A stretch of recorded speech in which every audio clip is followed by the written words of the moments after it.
Welcome to the West Wing Week, your guide to everything that's happening at 1600 Pennsylvania Avenue.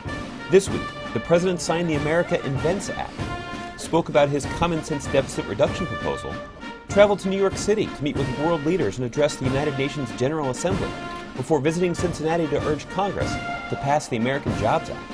That's September 16th to September 22nd, or it's math.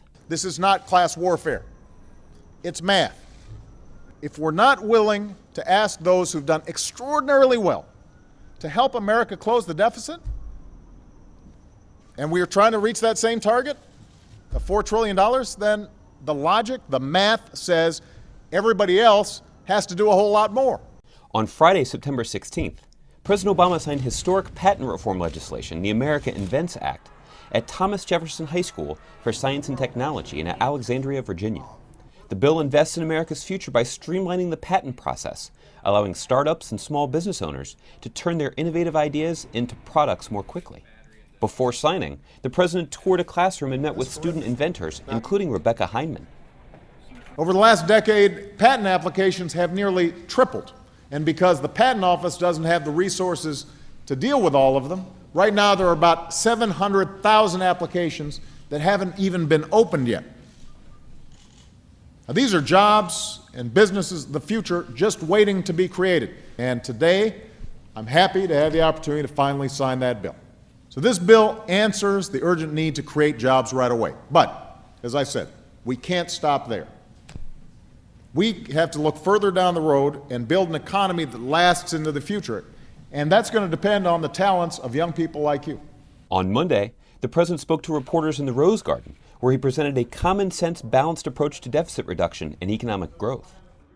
Now, I'm proposing real serious cuts in spending. When you include the $1 trillion in cuts I've already signed into law, these would be among the biggest cuts in spending in our history. But they've got to be part of a larger plan that's balanced. A plan that asks the most fortunate among us to pay their fair share just like everybody else. Later, the President and First Lady traveled to New York City to attend the 66th United Nations General Assembly.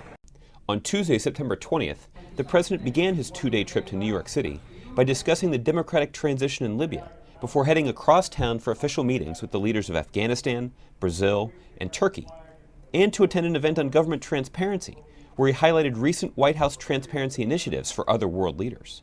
Among our commitments, we're launching a new online tool called We the People to allow Americans to directly petition the White House, and we'll share that technology so that any government in the world can enable its citizens to do the same. We've developed new tools called smart disclosures so that the data we make public can help people make healthcare choices, help small businesses innovate, and help scientists achieve new breakthroughs. On Wednesday, September 21st, the President addressed the United Nations General Assembly and discussed America's commitment to working with our allies and partners around the world to create and sustain lasting peace. We come from different cultures and carry with us different histories. But let us never forget that even as we gather here as heads of different governments, we represent citizens who share the same basic aspirations: to live with dignity and freedom, to get an education and pursue opportunity, to love our families and love and worship our God, to live in the kind of peace that makes life worth living. Later, the President held bilateral meetings with Prime Minister Noda of Japan, Prime Minister Cameron of the United Kingdom, and President Sarkozy of France.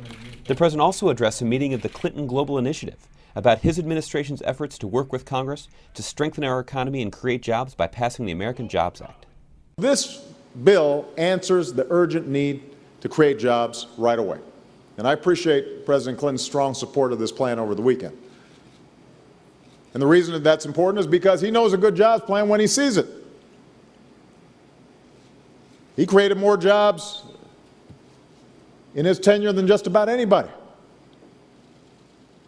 And I'm fighting hard to make sure that we get this bill passed through Congress. The President finished his trip to New York at a reception for the United Nations General Assembly at the architectural icon and literary center of the city, the New York Public Library. On Thursday, September 22nd, the President traveled to Cincinnati, Ohio. While in Cincinnati, the President urged Congress to pass the American Jobs Act now. standing before the highly trafficked but functionally obsolete Brent Spence Bridge, which connects the home state of the Republican leader of the House and the home state of the Republican leader of the Senate, the president emphasized the need for prompt bipartisan action to pass the American Jobs Act and create jobs rebuilding America. I know that when Senator McConnell visited the closed bridge in Kentucky, he said that roads and bridges are not partisan in Washington. That's great. I know that Paul Ryan, the Republican in charge of the budget process, recently said that you can't deny that infrastructure does create jobs. That's what he said.